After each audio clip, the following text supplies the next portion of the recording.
The house that eats. You're driving down a quiet road, the kind that barely shows up on a map. The trees crowd the pavement, swallowing the sky, and the streetlights are miles apart. There's a house here, big, old, and forgotten by time. You've seen it before, haven't you? Maybe from the corner of your eye. Maybe in a dream.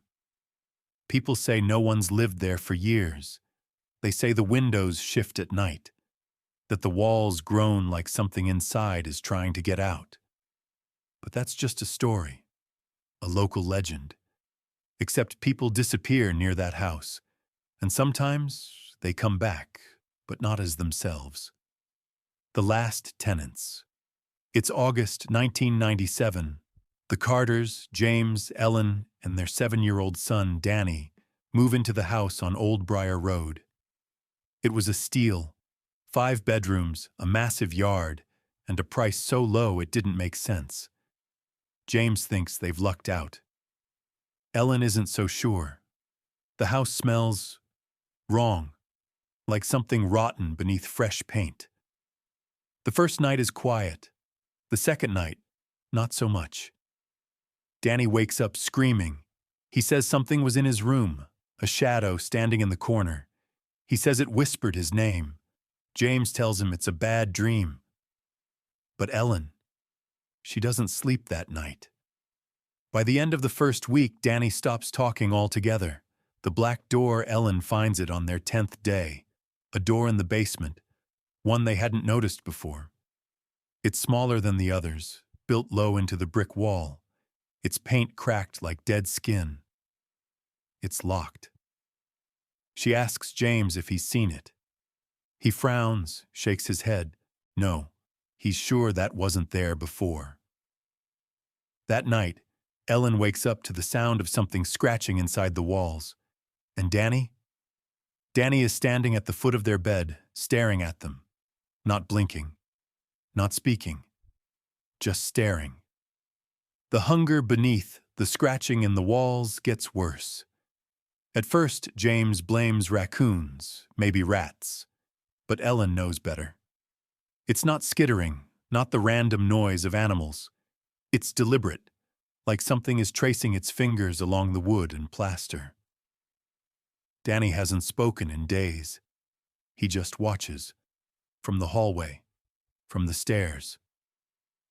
At night, Ellen finds him standing in front of the black door in the basement, his little hands pressed against the wood. She asks him what he's doing. Danny blinks, opens his mouth. "I think it's hungry," he says. And then, he walks away.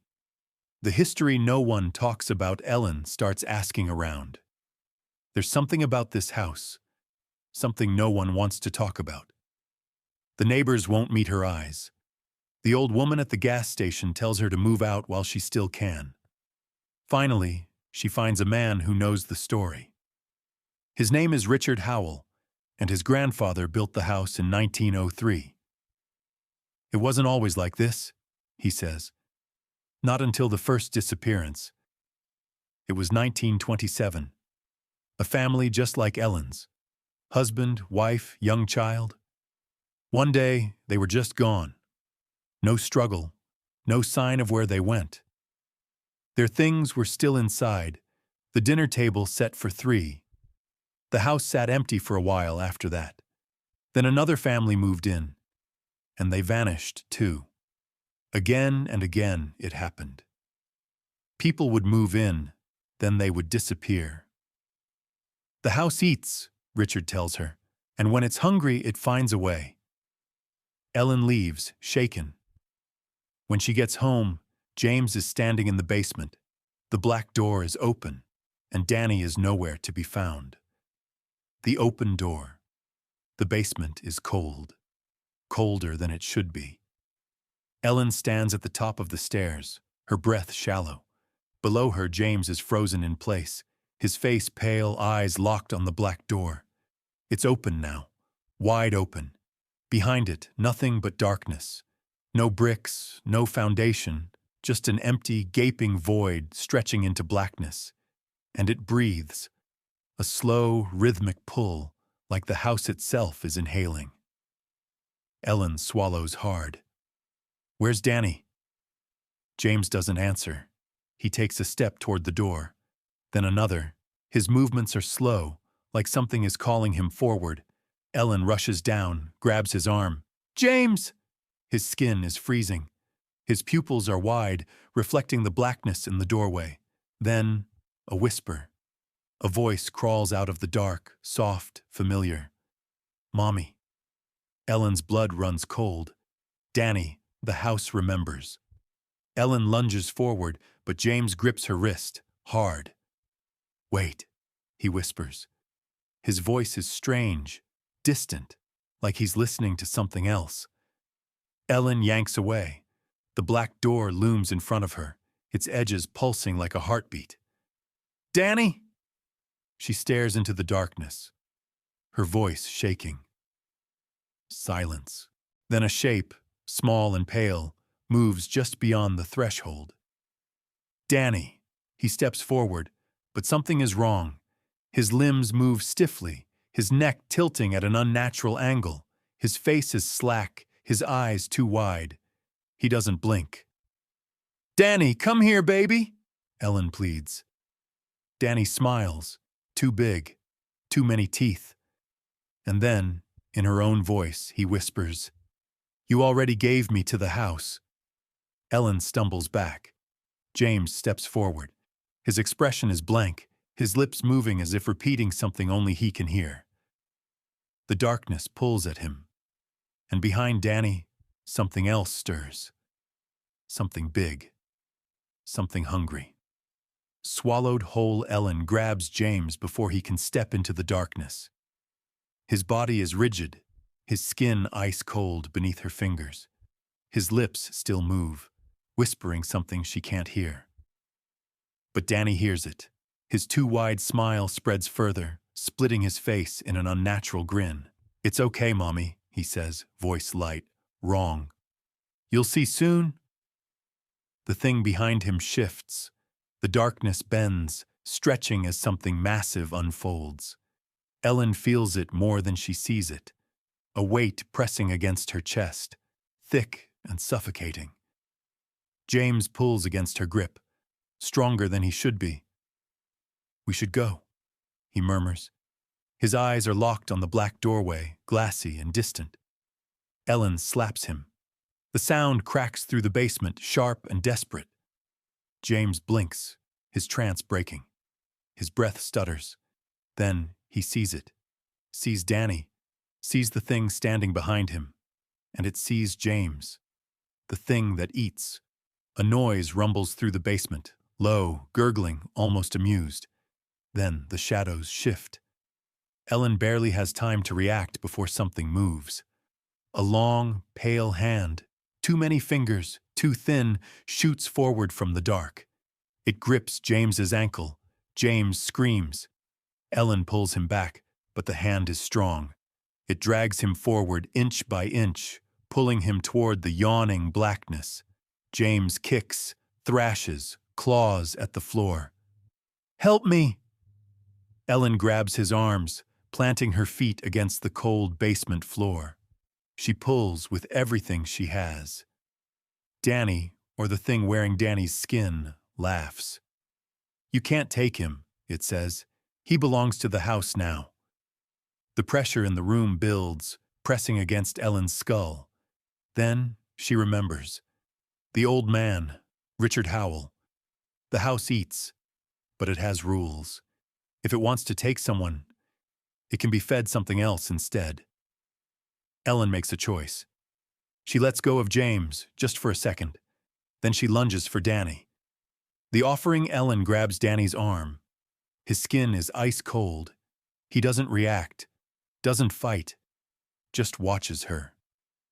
Behind him, the thing in the dark looms closer, its shape shifting, bones twisting in ways that shouldn't be possible. The long, pale hand still grips James, dragging him inch by inch into the black doorway. Ellen tightens her grip on Danny. "I'm taking him back," she growls. Danny tilts his head.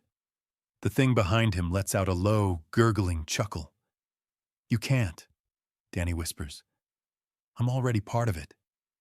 His voice is layered, two voices speaking at once. One is Danny, the other is something else.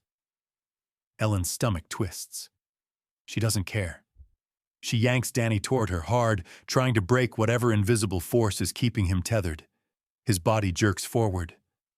The thing doesn't like that. The walls tremble. The basement groans like a living thing, and a sound fills the air, low, guttural, hungry. James lets out a choked gasp. The hand tightens around his ankle, pulling him in deeper. Only his upper body remains outside the doorway now. Ellen has to act. A bargain with the dark. Her mind races, the house eats, but it has rules. It doesn't take just anyone. It takes what it's given. Ellen's eyes flick to the black door, then back to Danny. The thing inside Danny smiles. It knows what she's thinking, but it doesn't expect her to do what she does next. Ellen lunges, not for Danny, but for the pale hand gripping James. She grabs it, her fingers wrapping around its bony wrist, and yanks with everything she has. The thing screeches, the walls shudder violently. The pressure in the air breaks like a snapped wire. For the first time, the house hesitates. James kicks free. Danny screams, not in fear, but in rage. The darkness lashes out, reaching for Ellen, for James, for anything it can take.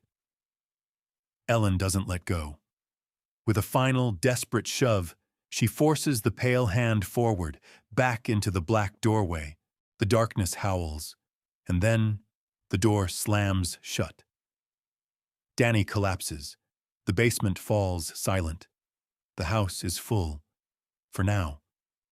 What the house leaves behind, silence. The air in the basement is thick, heavy, wrong. The walls seem smaller now, like they've curled inward, shrinking around them. Ellen doesn't move. James lies beside her, his breath coming in ragged gasps. His ankle is bruised, raw, but he's still here, still real. Danny lies on the floor, unmoving. Ellen's heart stops. She crawls to him, her hands shaking as she turns him over. His skin is pale, his lips slightly parted. For a moment she thinks, "Oh God, no, he's gone." Then his chest rises, a slow, shuddering inhale, and then his eyes open. The boy who came back. For a long time, Danny doesn't speak. Ellen holds him, rocking back and forth, whispering his name over and over. James grips both of them, his body trembling. They sit there for what feels like forever. And then, Danny whispers, voice small, fragile. "Mommy?" Ellen chokes back a sob. "I'm here, baby. I've got you." Danny's fingers clutch her shirt. "Is it still hungry?" James stiffens. Ellen looks toward the black door. It's still there, but different now.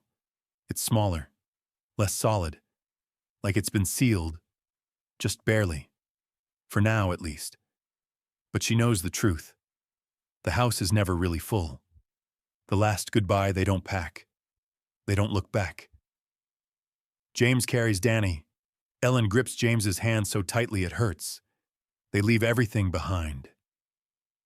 As they pull away from the house, Ellen feels it, watching. The windows, the walls, the thing beneath it all.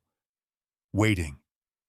They don't stop driving until the house is just a memory in the rearview mirror. The final warning. The house on Old Briar Road still stands. Someone will buy it again. Someone will think it's just a story. They'll move in. They'll hear the scratching in the walls. And when the house gets hungry again, it will eat. In the next episode, we investigate the dark side of conservation in the Congo. See you next day. The end.